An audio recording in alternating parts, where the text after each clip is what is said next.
Yeah, so much to talk around this subject with none other than Jason Robbins, of course, DraftKings chairman, CEO, co-founder. Always great to have you with us, Jason, to talk about, well, the growth. You're seeing 1.5 million monthly unique paying customers on average engaging. Talk to us about the future as we reopen, as we go back to sports games, but also as we become hopefully less addicted to our phones. How sustainable is that sort of growth rate in terms of the addicted user? One just quick comment I heard in the opening. We actually beat analyst expectations on earnings per share. I believe the number that's being referenced includes a lot of non-cash items, but the expectation that was an adjusted EBITDA per share, earnings per share was actually ahead of analyst expectations. So I just wanted to set the record straight on that. But as for your question, I think, we really are seeing nothing but incredible momentum in the business right now. And I think, sports being back in full swing is driving a lot of that. I think general momentum in the industry is.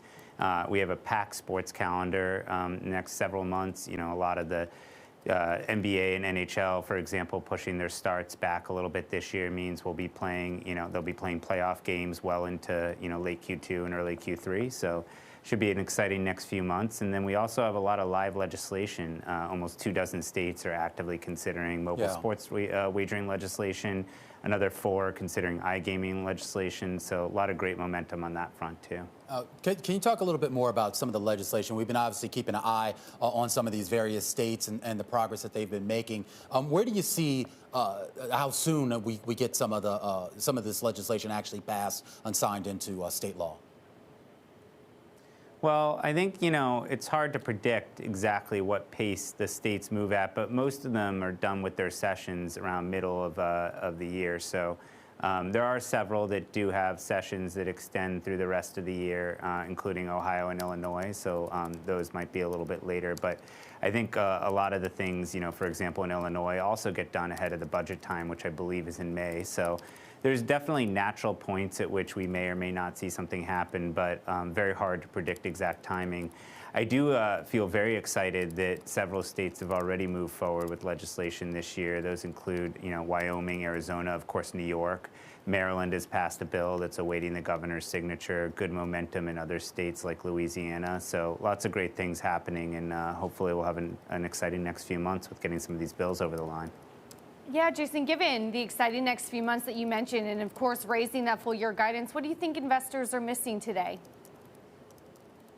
I can't really comment on how, short-term trading in the market goes. Every time I try to explain it, I find I'm just wasting brain cells. So we continue to focus on making sure that we have a great long-term strategy, creating a great product and experience for our customers, executing really well, and then consistently delivering or over-delivering on the expectations that we set. And I think companies that do that generally perform well over time. And I think you kind of drive yourself crazy trying to figure out what drives something up or down one day.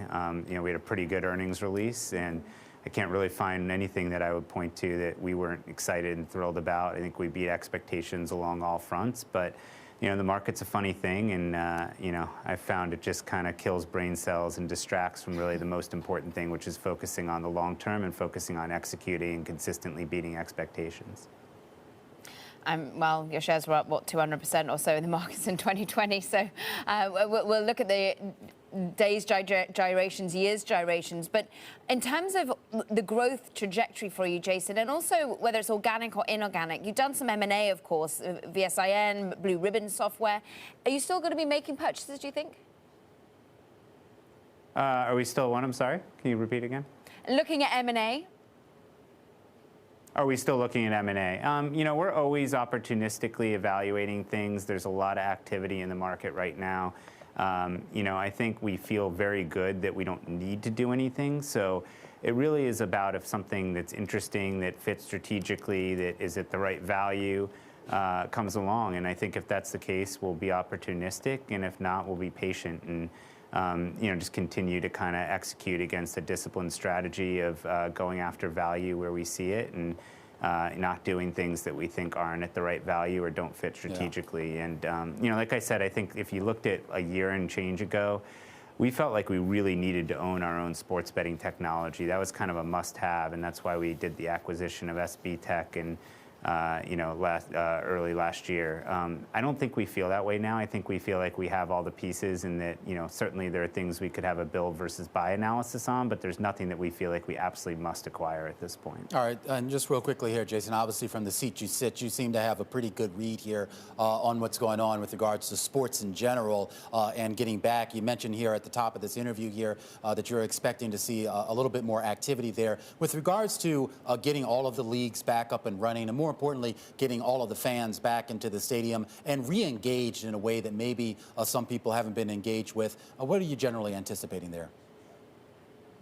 I think that that's a very tough question to answer because, really what you're asking me to do is to predict the trajectory of the virus.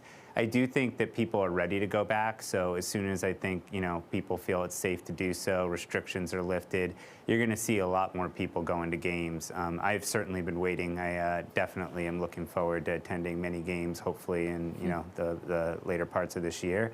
And I think that could have a very positive effect on us as well. The more people engage with sports, the better. Certainly, people still watching them at home is good for us. So, to a certain extent, it doesn't matter. But I think, the more engagement we see with sports, the better. And I think going to the game and feeling the atmosphere is an important part of that.